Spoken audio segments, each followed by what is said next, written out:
Welcome to another episode of the Chronic Comeback podcast. Today, I'm really excited to have on the show Christopher Blakeslee. Now, normally I would do quite a waffly introduction, giving you guys some detail on the guest that we have on.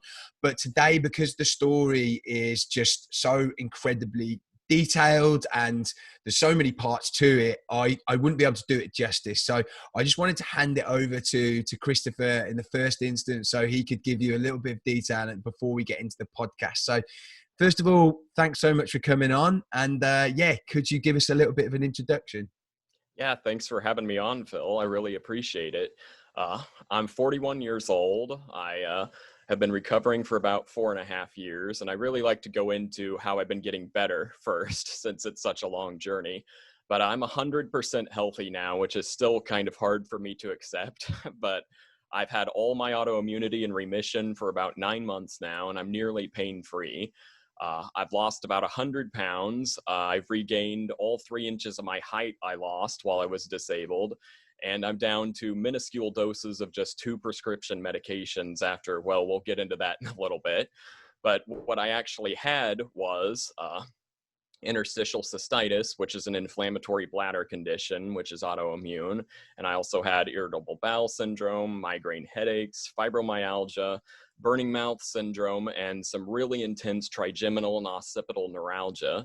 So I've been in chronic pain. Well, I had been in chronic pain for 25 years, and I was disabled completely for 15 years.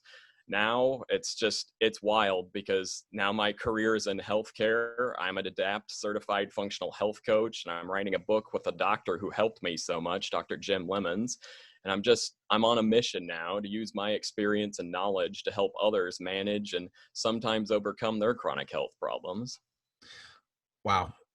So I had so many questions before, but now I have even more questions. First of all, I just can't believe you just said you've regained your height. I've never heard that in my life.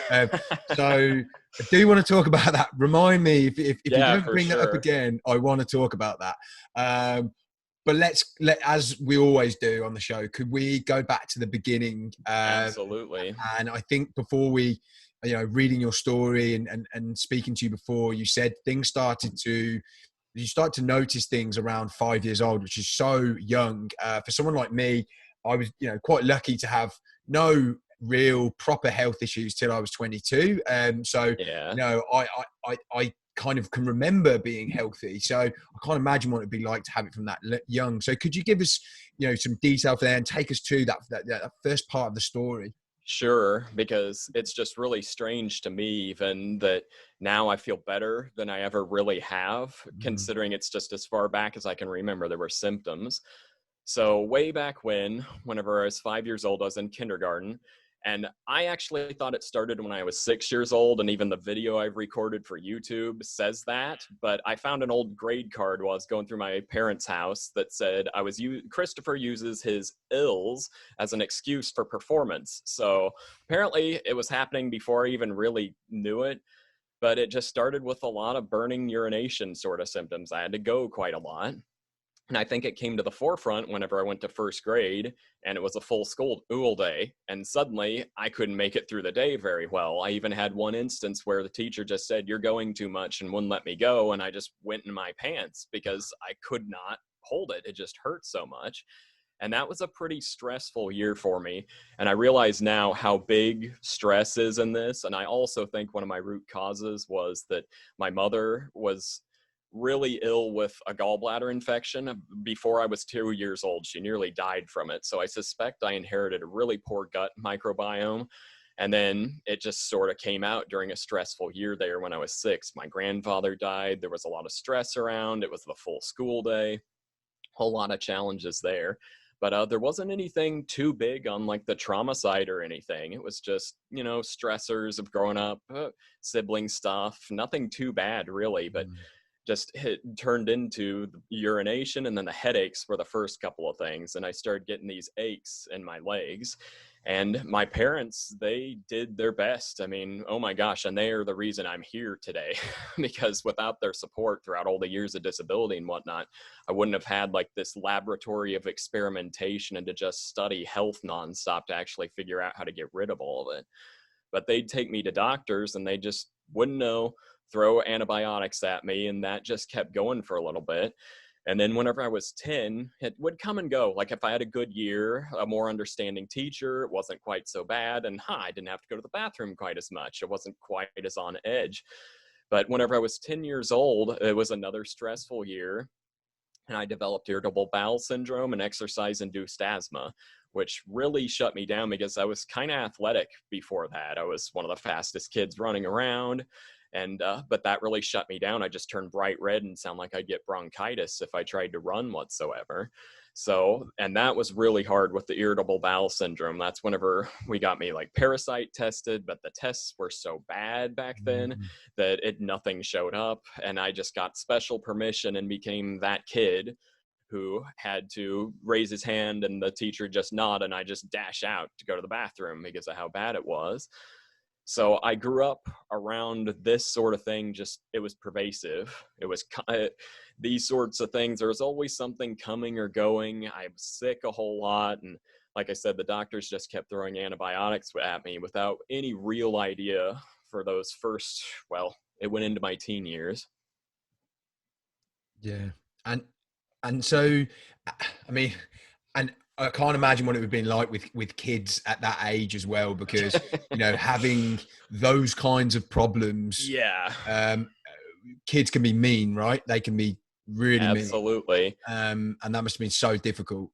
It really was, because like the chronic stuff emerged whenever I was 16, because I'd sort of muddled through, but like, all right, I'm 13, 14 years old. And suddenly I developed this ring of fat around my waist just out of nowhere. Don't know what's up with that, but I was a pretty sedentary kid already. I sat around, I played with action figures. It was video games. It wasn't really sports for me, especially after the asthma stuff got going. So I was kind of pudgy from then on. And then the urinary stuff, it became constant whenever I was 16. And of course, I didn't tell anybody about this stuff. It's just, I became more and more repressed and just wouldn't really open up. And I feel like I managed to get all the way through like middle and high school without anybody actually knowing me. I wouldn't talk to anybody. I wouldn't engage with anybody because I just had this fire going on the inside, and I didn't want to be the guy to say, hey, I've got genital pain here all the time. Yeah. Doesn't exactly help the dating scene, doesn't help what your peers think of you. So the stress of that was just brutal. And it's kind of hard for me even to almost attach to it now because it's so much in the past. But just going back to it, I can feel sort of like the cold chills coming back, thinking about how hard that was, of memorizing where every bathroom was and just being so embarrassed at the sound my gut was constantly making in school. And it's like, no, I swear that's not gas. It's just something really horrible is going on inside. But I really stopped talking about it because the doctors couldn't help me. And I just sort of filed that away as, well, why bother?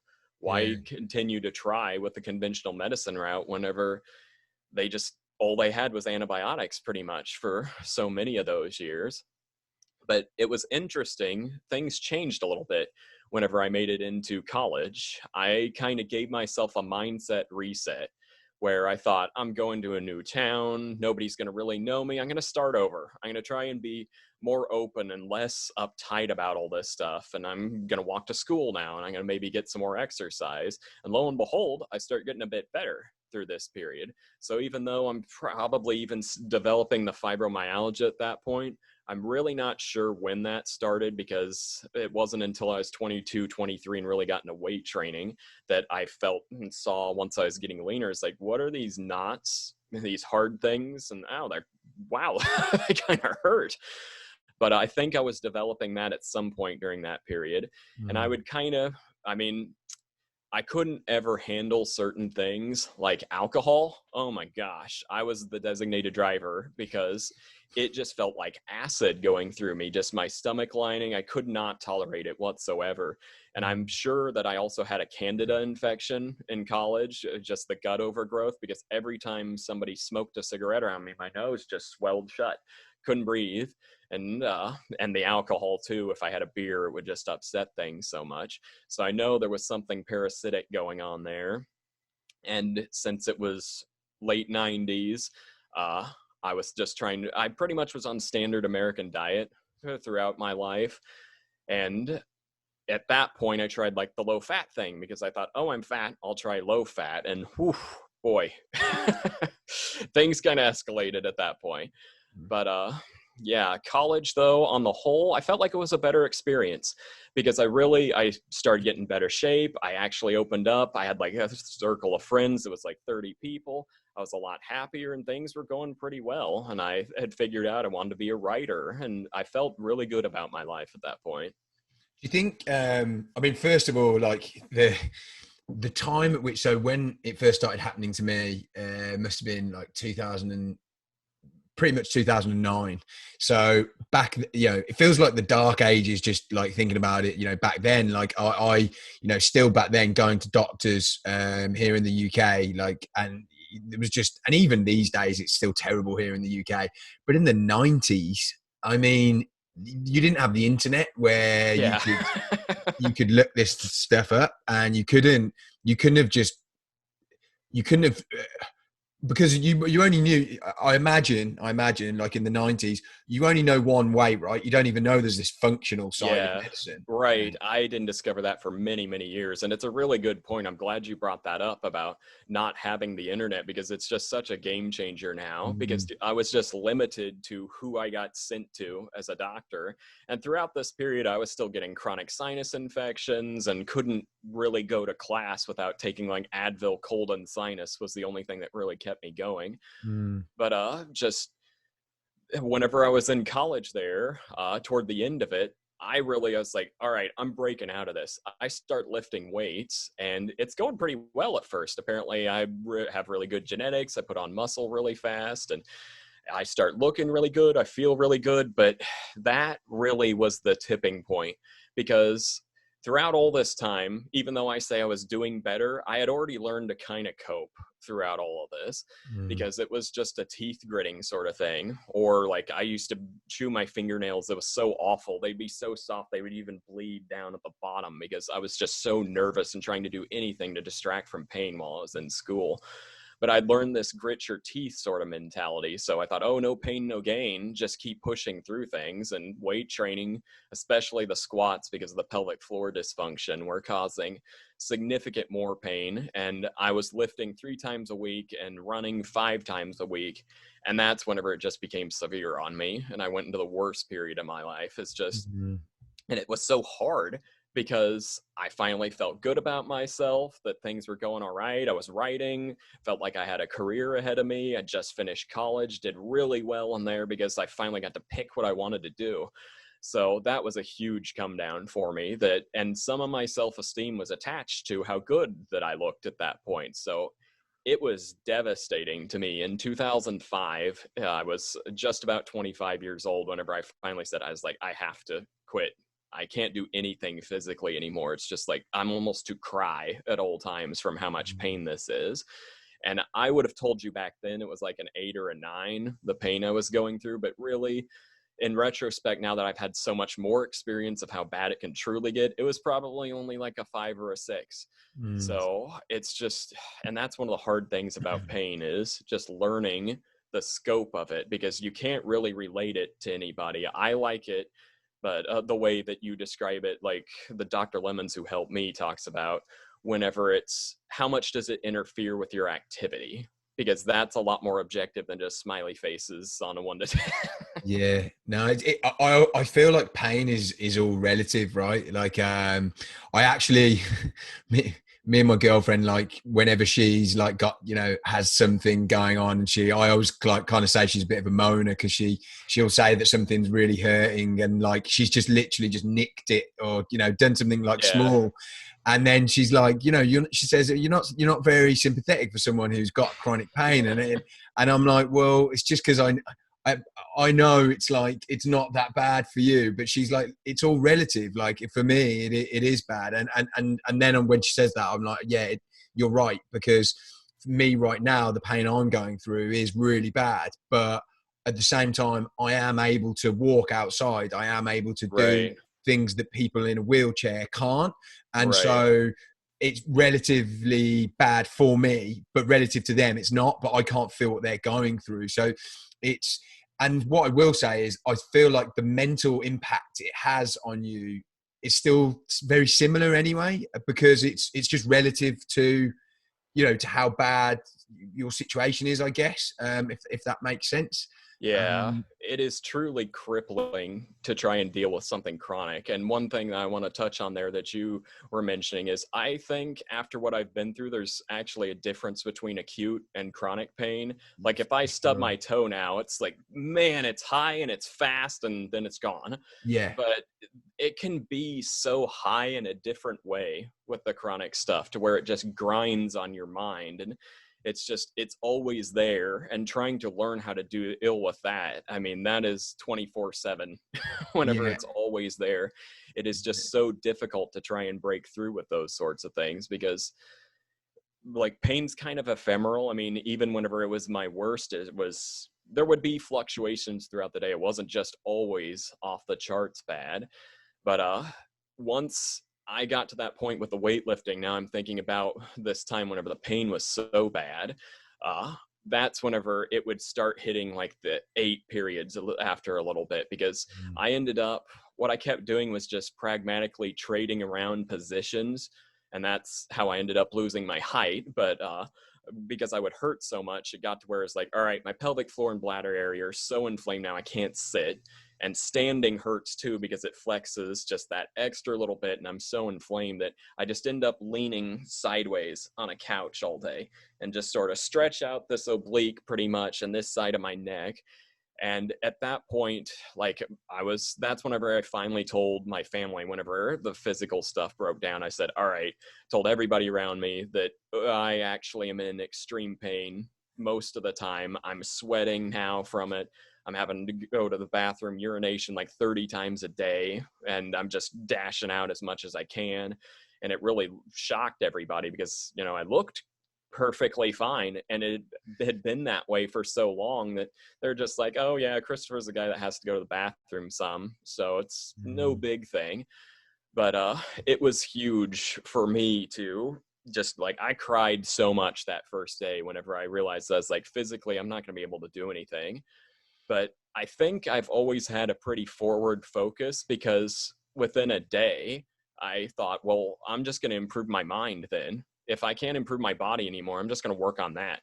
So it's like, I kind of like philosophy in college, so I started reading that. But the important thing there too is that I started studying health at that point, because I thought, all right, this doesn't seem like it's really working. And then I go into like age 26, and I finally at that point get my first diagnosis for interstitial cystitis. All that time they were just saying things like non-bacterial prostatitis, which, what does that even mean?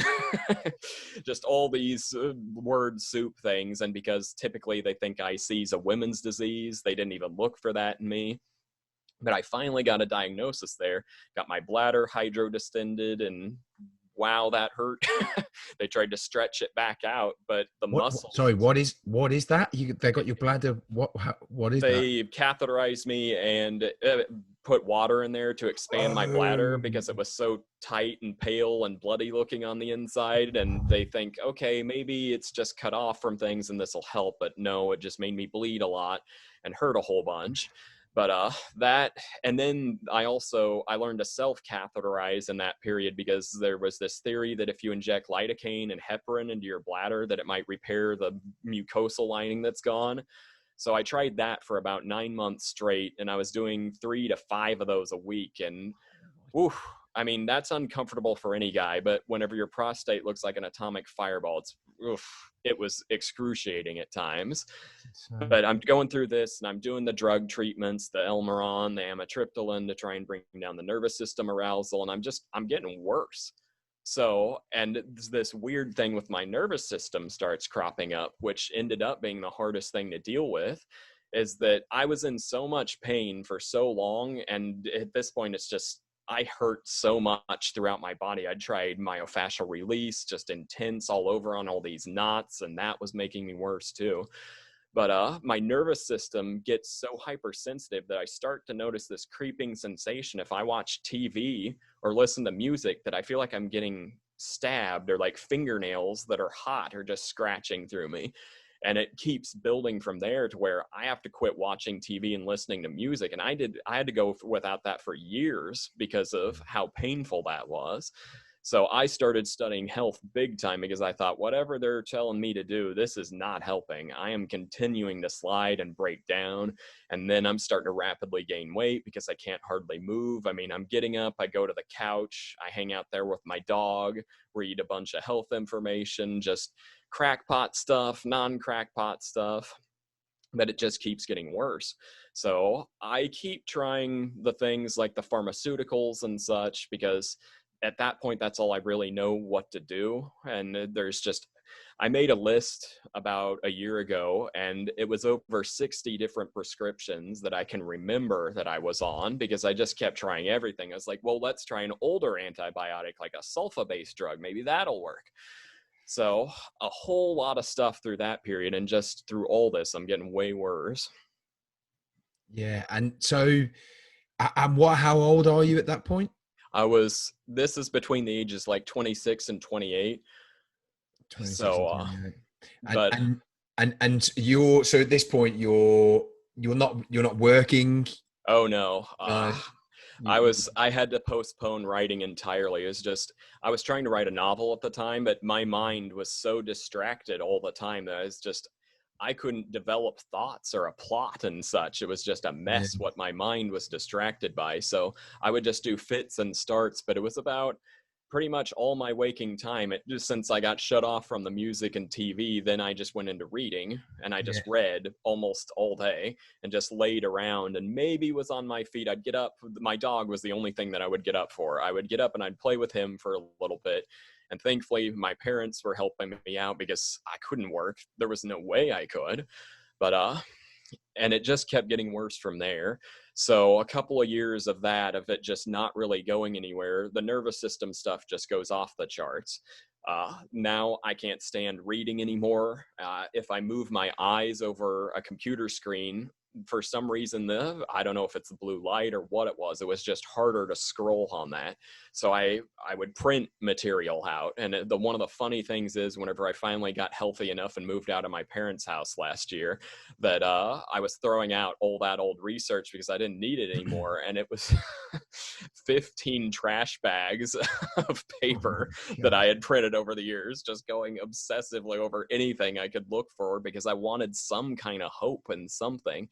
Because I hear of people like they're getting better and they change their diet and they're just amazing. And I change my diet, nothing happens. I maybe lose some weight, but nothing much. But the pain keeps getting worse. And I agree for like the last line sort of IC treatment at the time, which is a neurostimulator implanted in the spine to try and interrupt the signals of the pain. So I had it done. And suddenly I'm doing way better in 2008, whenever I'm 28 years old. And I think, okay, maybe this is going to work, this 2 weeks trial, because they have the leads just hanging out your back for this period of time because they don't want to fully implant it unless it works. But so I say, absolutely have it done. And then as soon as that procedure's done and I go back home, it's way worse. This device, for some reason, is stimulating me worse. And I realized that didn't help me at all. It was the narcotics from the surgery they had me on, and it just tricked me into thinking that I needed this. So from that point, I was on narcotics for the next 10 years, because that was the only thing that really helped. I was on a short acting and a long acting, and as is the case with that, it just kept had to be increased because they don't actually stop what's going on, and in some cases they can hypersensitize you toward pain. So I eventually ended up on the maximum dosage of morphine, and I was on another one called Opana ER that was the long acting one that was not the breakthrough stuff. But I am horribly miserable at this point, and the narcotics still aren't even really helping. I get so sensitive that I have this huge flare up where about a month straight, I just can't eat. I gained and lost about 40 pounds in that month because I couldn't stand anything going through me. And that was a real turning point for me where I finally thought, all right, now I'm having pain from conversation. People talking hurts me, and I'm just going to have to give that up and give up reading for a little bit too, and just try some sensory isolation because I'm out of options here. Even I can't have my dog near me anymore because the heat from his body, I'm so sensitive that it makes me burn worse. So I made the very difficult decision right in about 2010 to just go into my bedroom and close up the window all the time, get a blackout shade for it, get a white noise machine, and just put earplugs in and lay in this room to try and see if I'm going to be able to get through this, and maybe my nervous system will finally calm down, because I would take these sort of breaks like that for like 6-8 hours, and sometimes it'd calm down a bit. So I thought, hey, I'll try this some more. And this is where I also see how resilient I was, because I just continually would think about what else could try here. I always had this sense that life shouldn't be like this, that it should be this larger than life thing. This is your one go at it. So I just continually thought, I got to try everything I can throughout all of this, even something that sounds as crazy as the sensory isolation. And it was very emotionally difficult. I mean, just thinking about how I got to where psychologically I didn't even like seeing healthy young people anymore, because I thought that I'm never going to have this. I can't have a life like this. Even looking out the window and seeing like a young couple walking down the street was just devastating to me. So the psychology side of things, I know it was just inflaming. And now, thanks to my pain neuroscience education, I know how much of the pain equation that is. But going into that bedroom was horrible. I ended up in there 9 months. I would come out and go to the bathroom, and my mom or my dad would come in and like bring me a meal to eat, and we would just kind of whisper. But I should have known better, because what happens if you're in a quiet room and you hear a loud noise? Whoa. Yeah. My nervous system got more reactive from doing that. So I remember one day being in there, as like, I broke down and cried pretty hard a couple of times during this period, because I hear my parents, they're watching a movie, and I think, I can't even go do that. I mean, it's just because it came over the sound a little bit with their sound system, so I could kind of hear that was going on. And then the other time was my dog Archie, this little darling Bichon Frise, I could see he would just lie up against my door because he missed me so much. And I saw him just blocking the light that one day when my pain was like in the 7-8 range. And I just lost it, cried for quite a while that day, just thinking, how in the world... I'm such a sideshow at this point, a freak with this. How am I ever going to get out of this? And I truly didn't think that, well, what doctor in the world knows how to fix this? So it's just so far off the standard deviation of even the chronic illness thing at this point, that I had to do a lot of soul searching and thinking about confidence.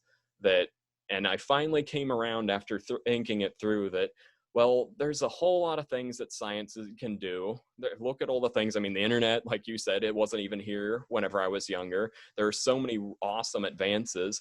Maybe if I just survive long enough, somebody will figure it out, even if I can't with my research. And well, unfortunately, I figured it out on my own. But that was the thought that pretty much kept me going during those times. Can I just... So... It's just a crazy story. And first of all, it just sounds like the traditional medical route, which I'm consistently, it's not their fault in a way. It's a systemic Yeah, thing that has created this, like, particularly in America. And I do feel for you guys. Like, I feel like here in the UK, we're actually really lacking a lot on the functional medicine side of things. There isn't anything. Always end up looking in the United States. However, on the traditional medical side of things, we don't get medicated like you guys do, and it's not as yeah, easy. I mean, the fact that you had morphine and narcotics just so readily yeah. available is just insane. It sounds to me like that whole period in your life, that stuff was just making it a lot worse. Was that? Absolutely. Yeah. And I know now because there's a website called mytavin.com. It's mytavin.com, that it shows, if you type in your prescriptions, it shows what micronutrients are getting depleted by the medications. And at my worst, which I haven't even gotten to yet, Oh, but I was on 15 prescriptions simultaneously, just trying every sort of thing. And so I guess, but just thinking about the medical system as such, it's very segmented here in America. It's like they look at you as body parts. I was a yeah. bladder to one doctor. I'm an intestinal tract to the gastroenterologist. Nobody looks at me as a whole person and realizes that, hey, the mind and the body are working together here. And that's one of the critical things. Was I was so stuck because I would try and move more every once in a while and just make like a heroic effort, but it always hurt worse. And doesn't pain mean stop? So how the heck do you start doing what your body needs to do in that? And thankfully I found the answer, and I'll get to that in a little bit in my recovery part. But I guess, yeah, I should transition to the worst part now, because Yeah. I'm lying down in bed all day during this, and the pain's like never below a 7 anymore. It's just to the point where I'll go into these periods, and I say to people, and they say they're a 9 or a 10. I say 9 or a 10 is like William Wallace at the end of Braveheart being disemboweled and he can't even talk. It hurts so bad. Yeah. And it's like I've had several, way too many of those actually, periods where it's just words could not come out. I was this blinding pain where just feel like it's flashing through me and hot, or sometimes it's dull. It's amazing how many different ways the body can feel. And I feel like I wish somebody could hook me up to something just so they could be hooked into it too, so I could say to them, it's like, this is what nerve pain feels like, this is what muscle pain is, because Mm. I've just had so much of it now. I know immediately and can take care of if I see anything coming. Is the nerves are a little off right now, or oh, it's a muscle, I can stretch.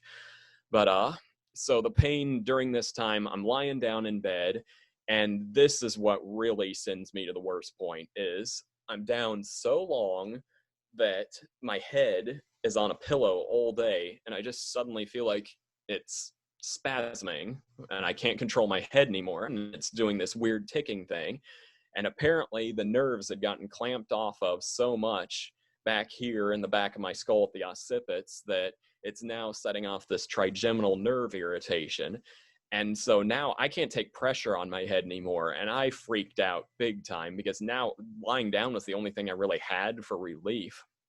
So for the next 7 years, I can only sleep if I am utterly exhausted. I have to sit up the entire time, because whenever there's any pressure on it, it's bizarre. Like if I touched on top of my head, I kid you not, I would have a bowel movement within about 15 minutes, because my whole body would just start spasming so hard. So at this point now, I'm in intense pain, come out with a more sensitive nervous system, and just I'm like, okay, I got to start doing some stuff again, because doing nothing doesn't work. I'm going to study again, study hard some more. I try things like heavy metal chelation, just all sorts of other kooky things. I go see a chiropractor. I've tried acupuncture. That makes me worse, makes my nervous system shake even more. So I felt like I was really running out of options. But thankfully, right around this period, a friend of mine introduces me to like a paleo diet, and says like, this does so many wonderful things for so many people, you should give it a try. And I do. And at this point I was probably around 200 pounds, and I lost about 50 and got back down to my college weight of 150. And I look a heck of a lot better, but my pain doesn't really improve. And then this other friend starts telling me about sort of these functional medicine ideas of, hey, maybe addressing all these things at once that are wrong with you will work better than just one at a time. And I get a ton of hope out of this, because I think this actually makes sense. And I've heard some of this. I'd read this one book that was integrative medicine on my own before this, that also had sort of planted the idea that a simultaneous approach would work. So we try that for like a year, and it doesn't work. I just can't get through anything. And I went into such a deep depression because I thought this was the thing that made sense of everything that I'd ever come across. And I couldn't see what could possibly be wrong, because I thought I was addressing everything. I'm doing supplements. I'm trying to do some breathing. I'm trying to move around, just all sorts of things. And I just can't get better. So I go into this deep depression. I'd been trying to walk a bit more and just gave that up, and got to where now I'm just sitting all day, and I'm in so much pain that I end up sort of squatting forward and leaning on my knees so I won't use my muscles, because flexing them hurts so much. And I develop like, it looks like a dowager's hump basically, and I shrink 3 inches over this time, and I'm in constant pain. At this point, it really was like an 8 all the time. I feel like I'm screaming on the inside, and I fall into this avoidance behavior of trying to just, what can I do? Just stay busy. Even if I'm sitting still, my mind is going 100 miles an hour because my fight, flight, freeze response is off the charts. So my mind races, and then I'm like, I haven't done anything I want. I get pneumonia, and I just kind of snapped there, where it's like, at that point, the narcotics are kind of dulling my judgment, and I just think I'm going to indulge myself for a while, start watching TV again, start playing video games, and it's hurting me, and I just get into this sort of frantic thing. But I'm sitting in this position all day, and it just starts creeping worse and worse. It's like I'm awake 20 hours at a time before I finally can fall asleep. And then I get taken off one of my medications, and then it skyrockets. And the worst period, I was awake on average 30 hours. And that went on for, I believe it was 5 months straight, where I would just be found someplace where I would just fall over to my side finally, because the pain ebbed just a little bit to where I could fall asleep for a bit. And sometimes, like if I made it to bed, I would sleep for almost a day afterwards, and then I would wake up even worse, like sleep for 20 hours. And there's nothing quite like spinning round the clock like that, where you can't even count on the sun anymore. Where it's like I lost my final sort of connection of normalcy at that point, where sometimes I saw it twice, sometimes barely at all on a day, because I'm just spinning around the clock wildly. I have no idea what day it is at this point. And it just keeps getting worse. And I keep on with trying to basically be my best in the delimited area for myself. Like, I'm going to be the best at playing this video game. And that's all I'm going to do. So I still had some sort of positive mindset during this, kind of fueling me.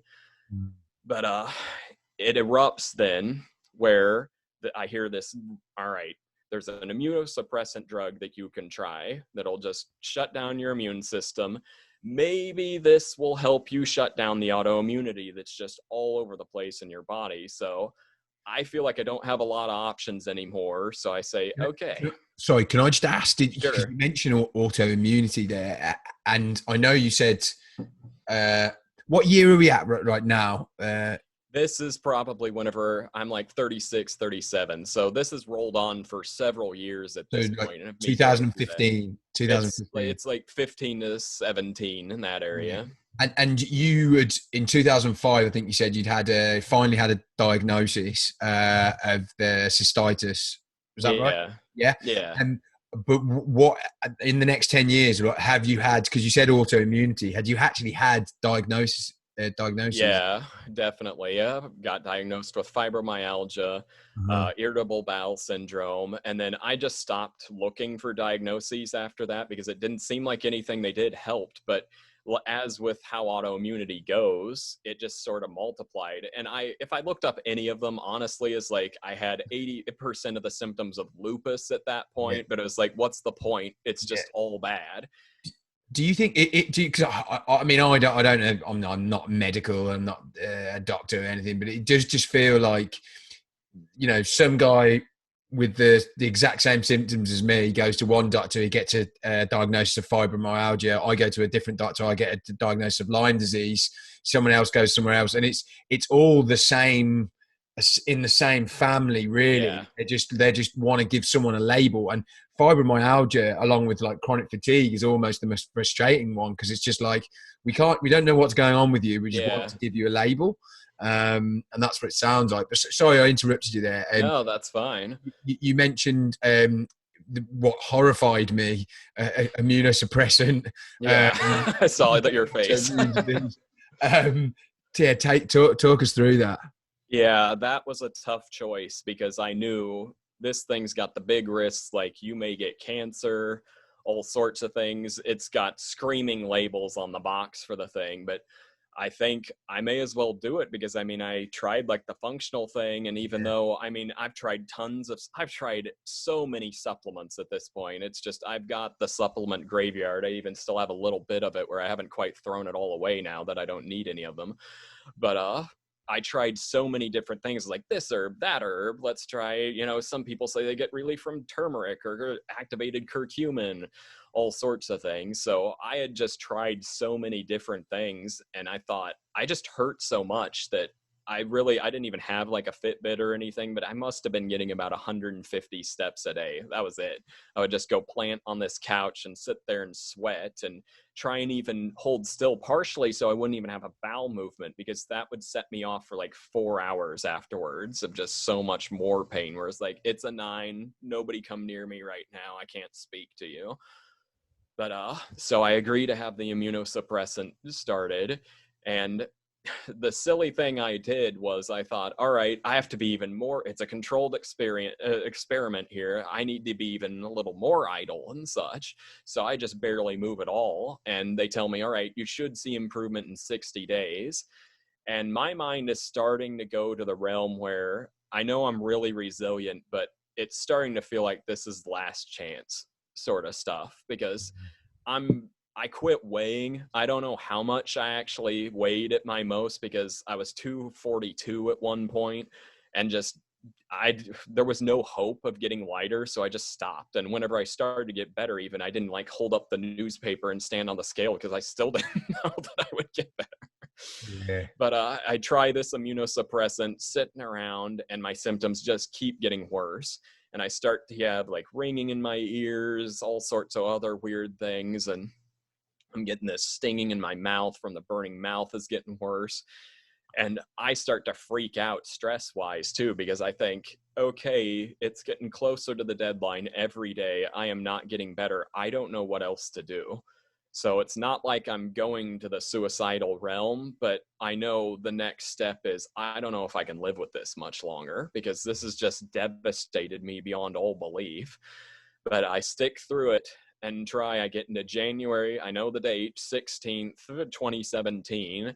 I'm still on this drug. I didn't actually make it to the 60 days, because this day weird things start happening to me. I start to just, what was that over there? I don't know, just something out of the corner of my eye. And I look over there, there's nothing there. And then these black spots start showing up all over the place. And I realize I'm starting to lose my vision right now. And then I start seeing this flashing black thing, and I start panicking at this point, get my mom in there, and I start shivering just nonstop and think, did I overdose? What the hell is going on? I mean, it's pretty darn hard. I mean, I'm surprised I managed to do the things that I did. I managed to pay my credit card bills throughout this whole time, and had this supplement spreadsheet telling me what time a day to take my meds and my supplements. So I'd make sure, because I thought it's kind of hard to keep track of the day whenever it's changing so much. But I'm like, I couldn't have overdosed. What the heck is going on? But I start shaking so violently that I think I'm dying. I can't fathom what else is happening to me at this point. My pain is all over. I feel like I've got a million needles in me in a way that I've never had, which was weird at that point, because as many new symptoms emerged, there was nothing quite like this. And I wouldn't even let my parents take me to the emergency room though. I was like, I don't know. I was like, I don't even want to move. Maybe it'll pass. And it just went on for about 8 hours straight of me shaking like this. And then finally it starts to come down a little bit. And in retrospect, I realized part of it was my fear. Just, I was so scared that I was pumping adrenaline so high. My parents put me up to a O2 monitor and my heart rate was like 140, just steady, because I was just constantly on edge. But that's whenever I said to myself, it's like, these medications are probably doing something to me that is very, very bad, because I apparently have a very high tolerance for not having many side effects. Like most people who met me during that period said, "You're on narcotics?" Just because I'm having a fluent conversation with them about something in health or something or other. But so I kind of got fooled into thinking they weren't so bad, but they actually were quite terrible. So I decided, all right, back in 2010, this whole functional medicine thing seemed like it made the most sense. Maybe I missed something. Maybe I need to dig deeper into this. And what happens if I pull off the meds? Maybe they are what stopped me from getting better back in the day. So I go on this crash course and vow to myself, I even say, like, I'm not going to go see a doctor, because really this is still so strange that I don't know who could help me and say, like, oh, here's your protocol for how much you're going to move and such, because I'm going from sitting to trying to stand, and it's excruciating at first. And I go back to my old gritting my teeth thing, and I start to get a little bit better. I actually managed to push up to about 3,000 steps a day, walking at a geriatric speed indoors, because I was so sensitive to heat that the sun just felt horrible on my skin. I couldn't stand going outside. And I think part of that was, it was nervous system plus the drugs. And I pulled off half my meds in 3 months because I was so sure that this was a problem. And I started losing a whole bunch of weight. I went on an autoimmune protocol diet this time, because I did paleo before. Now I pulled out some of the immune aggravators like the nightshades and such. And I'm start to get better. I'm like, okay, this is some forward momentum. I've dropped like 40 pounds or so, I think. I mean, I don't really know, but I'm doing some better. And then I faced the narcotics and I'm like, I'm getting off. I know it's going to be hard and I don't know how I'm going to function, but I'm going to start with the long acting one first. And I actually managed to get off of that on my own. And I'm just, okay, steeling myself. It's like pain still in this period. And one thing, like now that I work with people and help them with their chronic health problems, I won't let people like make a pain goal, because my pain didn't change during this period, but I'm better because I can do more things. So on that side of things, it was looking good. And my pain's still 7-8. I'm going off this extended release thing. And then I think, all right, I need some help with movement, because I keep hitting this wall and I'll just flare up so much from doing the extra walking. And I go to a physical therapist in Kansas City and say, teach me how do I fix my spine? How do I stand again? And they said, well, since it started with IC, let's try pelvic floor therapy. And I went in there, and unfortunately I didn't get any better with it. The physical therapist, though, thank goodness, she says, you're the most sensitive person I've ever seen. I touch your stomach and you hurt for like 4 days afterward. So I know this guy, his name's Jim Lemons. He used to be at Mayo Clinic. He's got a clinic just down the road from here. He helps people get off their narcotics. So I think you would really benefit from going there. And I won't go because she says the program is 5 days a week, 6 weeks, 4 hours a day to go into this place. And I thought, I haven't done anything like this in 14 years. There's just no way that I'm going to be able to get around and do something like that intensive, because that has 2 hours of in-house physical therapy. And at this point, I've been through 5 courses of physical therapy just through the years trying everything. And I thought, how's this going to be different? So I say no. And I keep trying to pull off on my own. And I go to the morphine and I start going off of that. And it's truly the pain finally that I can't stand. And I say, I can't do it. I got to go back on it. So go back to the pain clinic. They say, okay. And then they call me 1 week later and say, government says you can't be on that anymore. So we're going to have to take you off and we're going to put you on a long acting thing. It won't be as good. But I panicked because I had told myself I was beaten by this. How the heck am I going to do this? So stress response off the charts, and then and I have to do it. So I go into morphine withdrawal, and it is just crazy time for me. That's the only time I actually became suicidal, I think, just because I'm sitting there in bed one day and I'm just bouncing off the walls. I'm terrified. I'm inventing fears. Like maybe I had some traumatic experience I don't remember. I'm just talking this fast all the time. And it just, I get into this mania of rubbing on myself, trying to get the tension out. And I just, at one point when the pain was where I couldn't talk again, I just saw a gun going off in my head. And I thought, uh-oh. And I immediately went to my parents and said, take my meds away from me. I don't want any possible risk because something's really, really bad here. Because I could not tell real from not in that period. And it went on for 6 solid weeks like that, where it was just off the charts. But as soon as a couple of days of that, I called Dr. Lemon. I was like, I have to, because this is truly last resort time if I'm really like this. So I'm going to give it a try, but it didn't start for those weeks. And holy moly, one of the best choices I ever made. As soon as I get in there, his physical therapist explains pain neuroscience to me, and I say, that is why I'm so sensitive to everything. Oh my gosh, the thresholds on my nerves, they've been irritated so much. The floor of my pain is crept up, so now it takes very little to hit a flare-up line, and I'm crossing flare-up line all the time, which further sensitizes me to pain, and I'm on this runaway train. And they know how this works. And then they said, yeah, and there's things you can do for it. And it's awesome. What?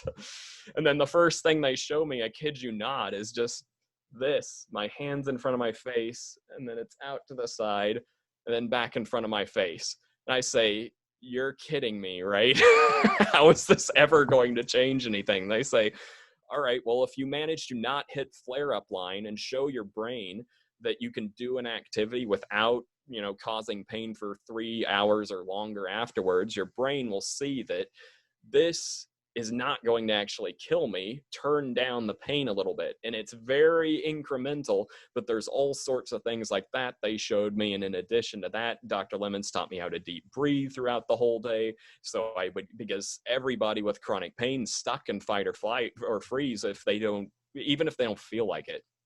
So I get this toolbox of all sorts of things that are helping, and I'm doing all the functional medicine stuff. I've made myself my own supplement protocol. I'm on the liposomal glutathione, vitamin C that I've researched, since that's in the fat bubble.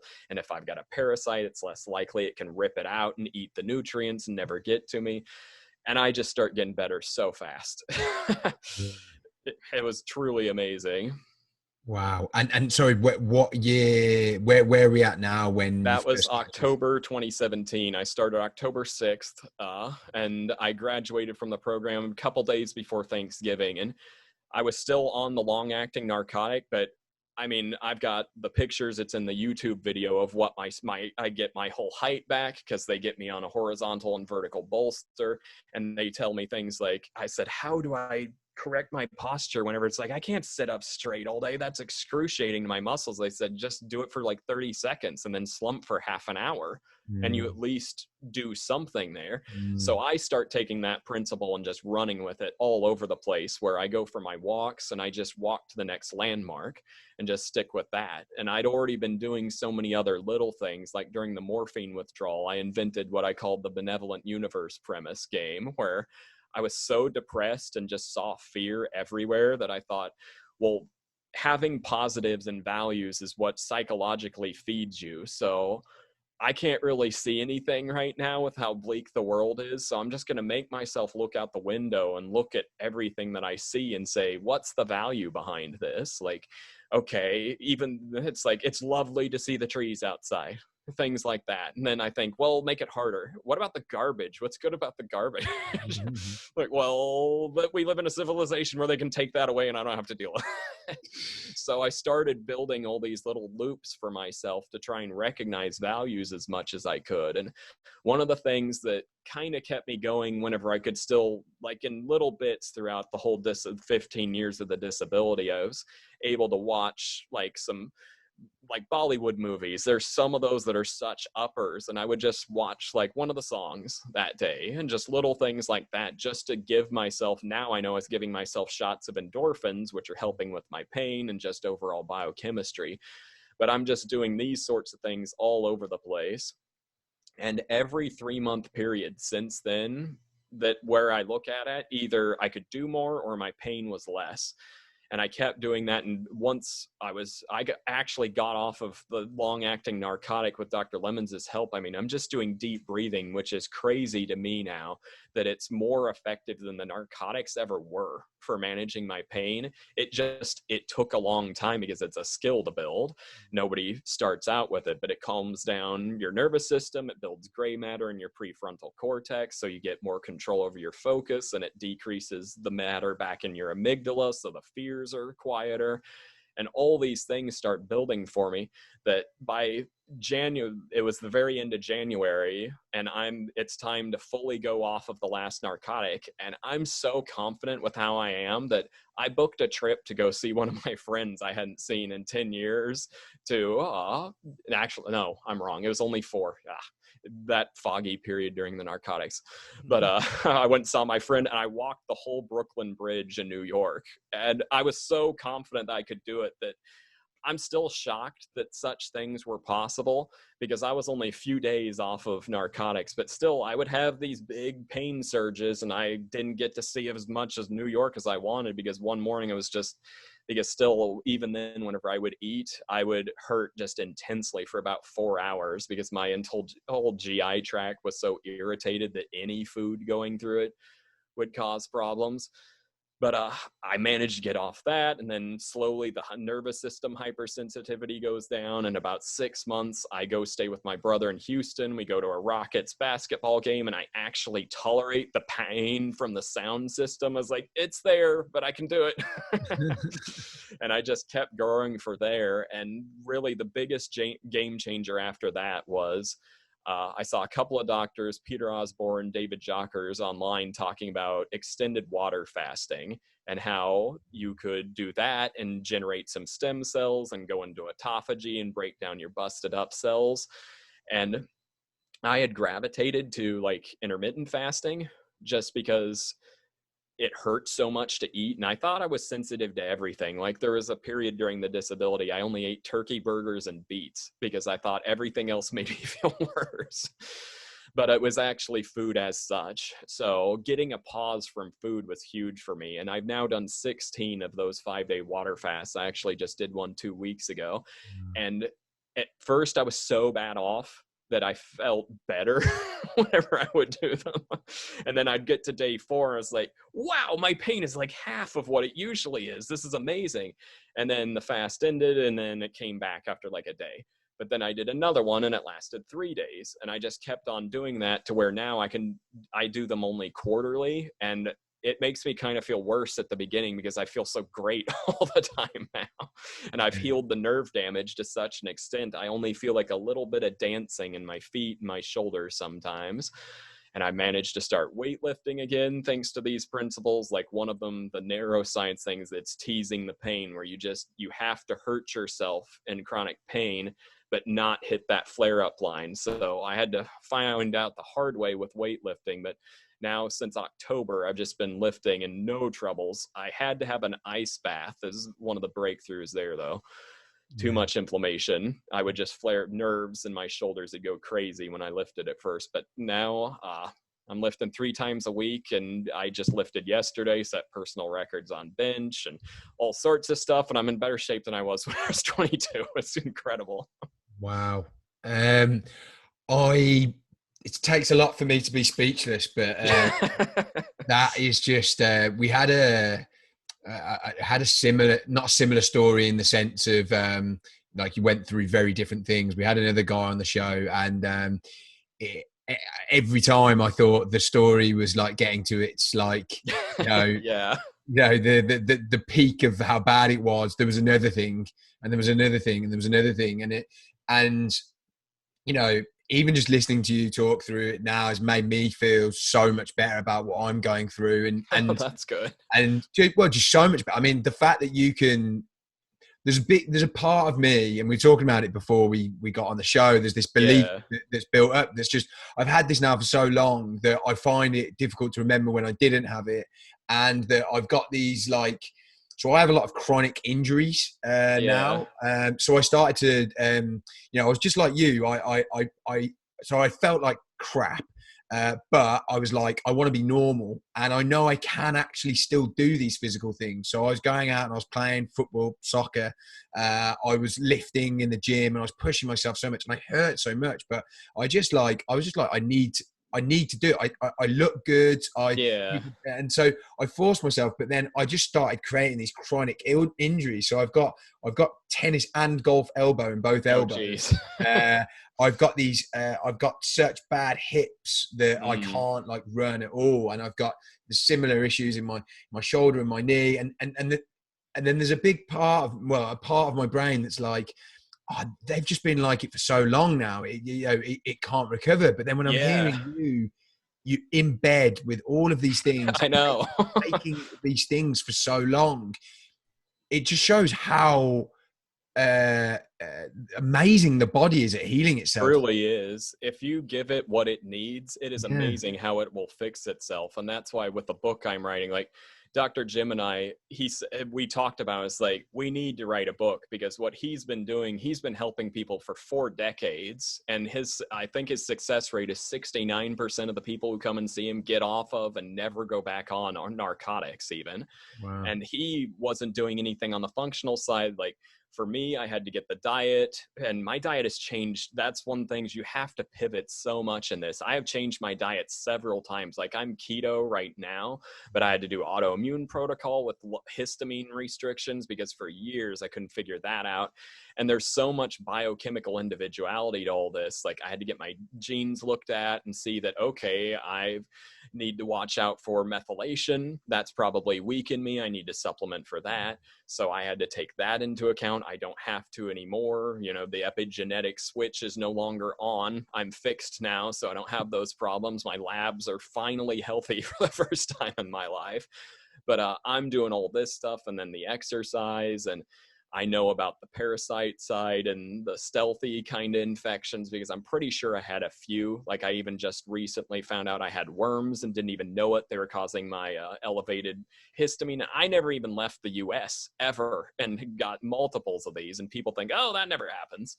Yeah. And I had the heavy metal retention genes too. And I realized my personal care products had aluminum in them. So I was rubbing that on me for years. And I just made all these little shifts, getting out in the sun to get the cortisol awakening response triggered, so my thymus will come online and start checking for autoimmune cells and killing them. Just, I knew all this side of things, and Dr. Jim knew that, and we decided we need to put this together and write a book, because there seems to be these fundamental principles that are right, but each person has to figure out for themselves what they have to do depending on their context, where they're at. Because like I said, even my context is so different than it was at the beginning. I don't need any of those gut repair supplements anymore or anything like that. I find it, I'm such a terrible researcher. Like I become so overwhelmed by it all that I have to try and work with someone who can help me. So right now I'm working with a practitioner I believe is, that person. So I do. That's good. Stuff difficult. But I think I'm kind of lucky, I guess, that I went down like the antibiotics route, and then I realized immediately after like 3 months of it that this was just not a good thing for me. And good for you. I wish I yeah. Well, I just thought when you were telling your story, it was just so ironic that, and not in a remotely funny way, but so ironic that everything you were doing, it seemed like, to try and get you better was actually having the opposite effect. I know. Just, it's so frustrating, because I know so many of the doctors throughout the years were friends even. I mean, they meant well. They just didn't know what to do. Like, our healthcare system here in America is really good at acute stuff. They're excellent at taking care of you. Like, if I was in a car accident, I want to go to the ER for sure. Yeah. But the chronic side of things, it's just they don't really know what to do with it. And on top of that, they don't understand how powerful the lifestyle changes are. And I am repeatedly seeing this now because like I almost went to Institute for Functional Medicine to become a doctor after all this, because I thought I know it all so well. I mean, if I hear alpha lipoic acid, I think, oh, myelin sheath repair, because I need that for things. So I thought about doing that, and I thought, I love solving my problem. And that's one of the things that kept me going, was I was like, I want it all to make sense and to figure it out. But I realized actually the implementation side is harder, because I mean, everybody assumes with me that because I'm perfectly healthy now, that it was just smooth sailing during recovery, and I glossed over it very quickly. But I flared up plenty of times. Sometimes I would have the best of intentions and still fail, because it's like, oh, my gut parasite's making me crave sugar right now, and I'm just going to give in this one time because this was a real crap day. So I decided I needed to go into the health coaching side of things to help people, as somebody who knows what it was like to try and start from scratch, to make the changes and to support them through that. So I went and got certified for that. And oh my gosh, I feel like I don't work a day in my life. My job is so wonderful. That's amazing. Just seeing people get better. I'm working with this one client right now. It was so gratifying for me because they have interstitial cystitis. They're very young. And I have been saying this never had to happen to me. And we've already stopped it in 6 weeks. It's so amazing to see that. And I don't diagnose, I don't treat, I don't run any tests. I will refer people to a practitioner if they need it, but I just help them with making lifestyle stuff, because like whenever I got done with the notes for my book, I had 374 pages of stuff, because hello, trash bags, and all the other stuff I've done since then. So like whenever people come to me, I do what's called a consultation before any coaching. I say, I'm just going to listen to you for free for 90 minutes and just tell me everything. And I'm also going to cut in and ask you some questions. And then I'm going to go off for up to 10 hours.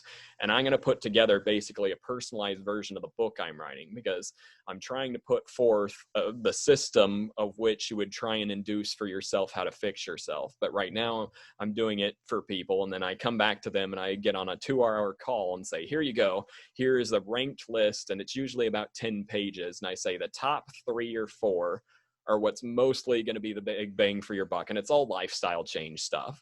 And it's personalized based on their condition. And then here's everything else that they can get to afterwards. And I'm amazed how often they haven't needed the medical side. Like 80% of the time, it seems like they're doing well just from those things. So it's truly powerful, those lifestyle changes.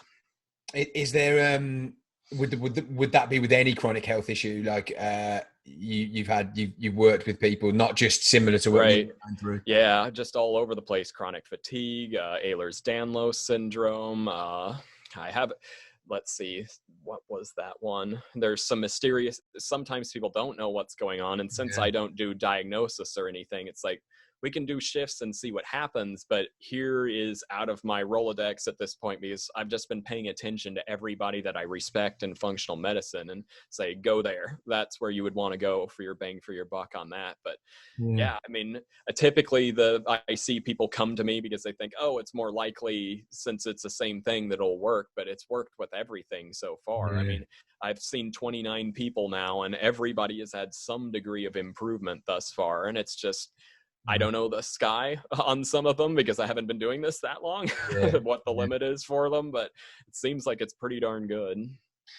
Amazing. I've just got a couple more questions for you, because just crazy. What at the darkest times, which sounds like there was a lot, like what was it that kept you going? Because you had so many signs there to say this isn't going to work. Give up. What was it that kept you going on those days? I think I touched a little on it, but I'll go deeper into it. I've had a strong conviction. Like I always wanted my life to be larger than life. Like I love the epic stories and fiction and such. And I thought, oh man, life is so boring. So how the heck am I going to actually have this and be like a hero in my own life? And I thought, oh, you can't really do it. So I'll just put it in fiction and I'll write stories like that. just to make a world like that. And I would dwell sort of in that. And I actually have a 5-novel series planned in my head, that because people tell me I'm the most ridiculously planned person. I say, well, what would you do if you had like 10 years of nothing?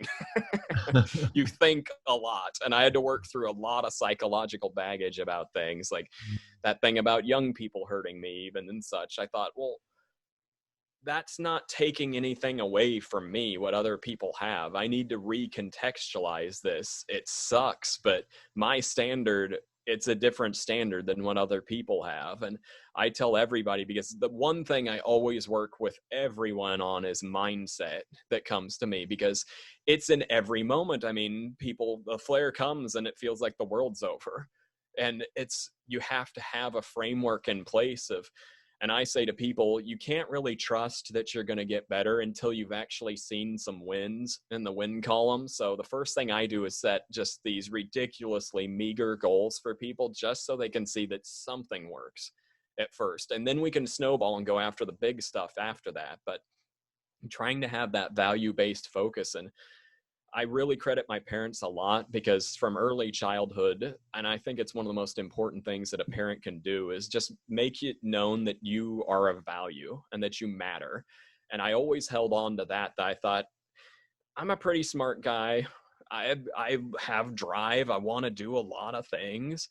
And I held on to that was a good part of my character, even if I couldn't actually go achieve things. And that's why, it was in there in the story a little bit that I was really trying to be my best at studying health. And even if I was playing video games, I was trying to find some place to create a forward focus, because depression just really means you can't see a future. And so just trying to keep some seed. And once I had that moment of realizing that if I just survived long enough, somebody or me would figure it out, that really was fuel for me. Yeah, and I think that, I would normally ask, what would be your advice to someone, in that same position, but I think you've pretty much answered it there really well.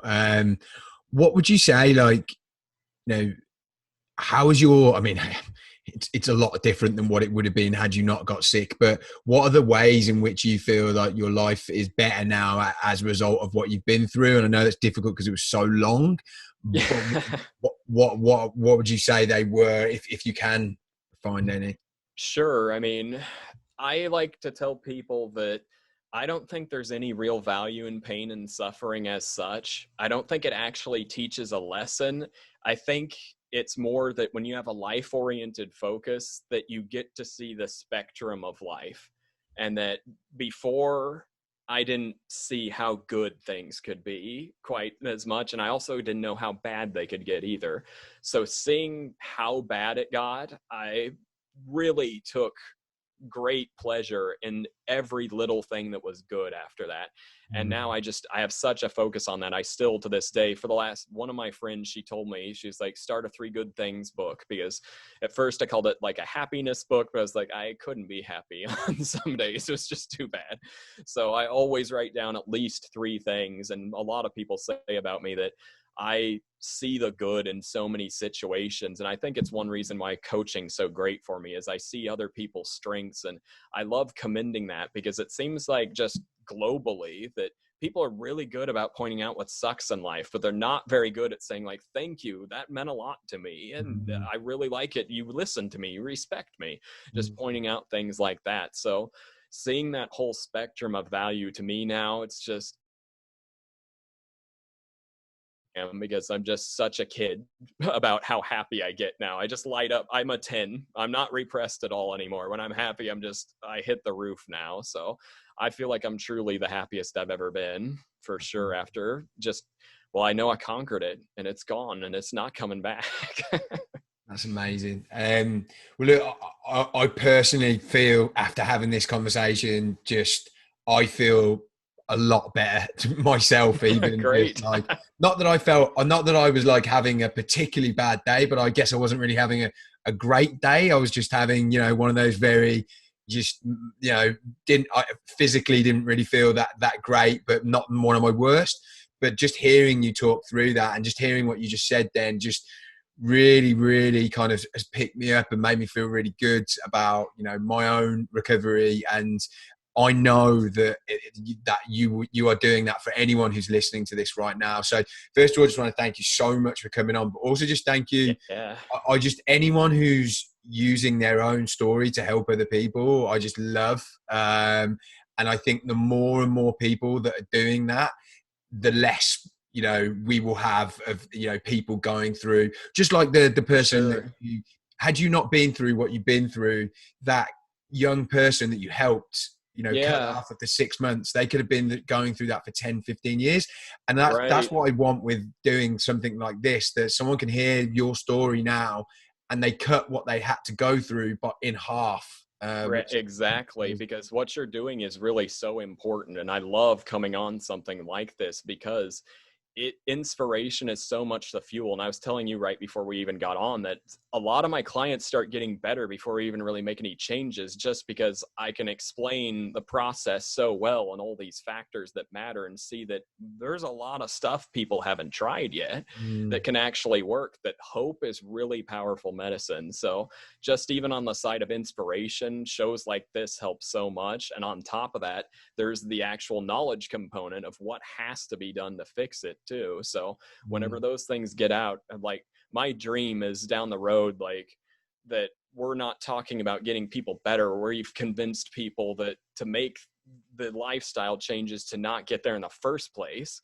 because so much of the chronic illness thing doesn't have to be going on. And truly, I never would have guessed that I could get this much better. Even still, it's like I finally made my pain-free goal last month. I was like, I'm going to get there. I didn't know if I could make it, but I can get there.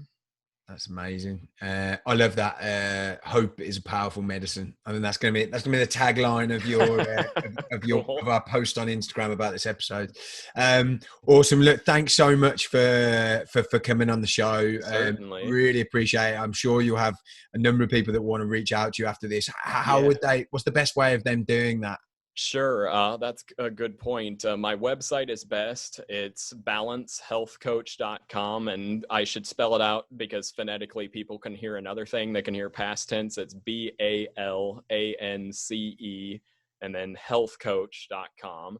And I also recommend Dr. Lemons' site as well. And that's just LEMONSCENTER.com, and it's just lemoncenter.com, because he's got a practice. It's only in Kansas City, but if somebody really wants something intensive with a lot of physical therapy in there and a whole lot of good behavioral tools about how to manage things, that's really good as well. Awesome. Thank you so much for sharing that. And yeah, just really appreciate you sharing the story, and just keep doing what you're doing. And thanks so much. Yeah, thanks for having me on, Phil. I really enjoyed this.